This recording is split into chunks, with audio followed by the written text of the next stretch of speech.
Seryoso ba kayo sa sinasabi ninyo? Yes po, Miss Chinchin. Opo, nakita po namin kanina. Miss Chinchin, si Aling Sylvia po talaga yung kumidnap sa sarili niyang anak. Mapapatunayan na po natin na inosente kayo. Demonyo talaga yung Sylvia na yan.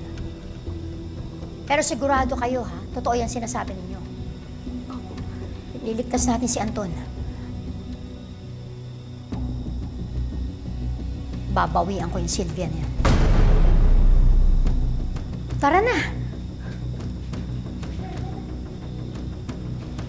Sir, salamat sa lahat ng tulong niyo. Sa kabila ng lahat, hindi niyo pa rin talaga ako pinabayaan.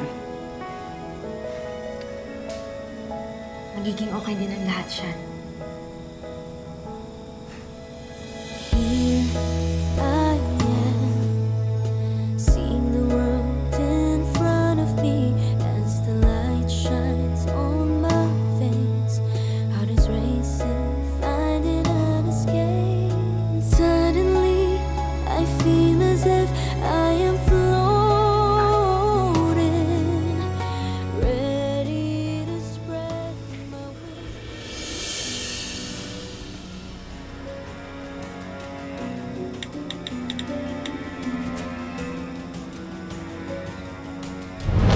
Tita Sylvia, may kailangan kang malaman.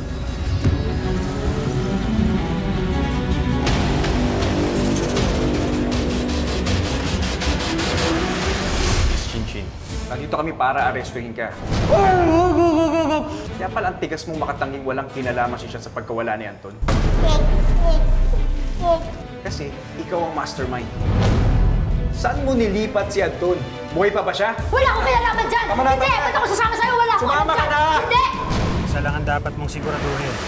Nang hindi na makalabas ng kulungan si Chinchin. Linisin mo na ang dapat mong linisin.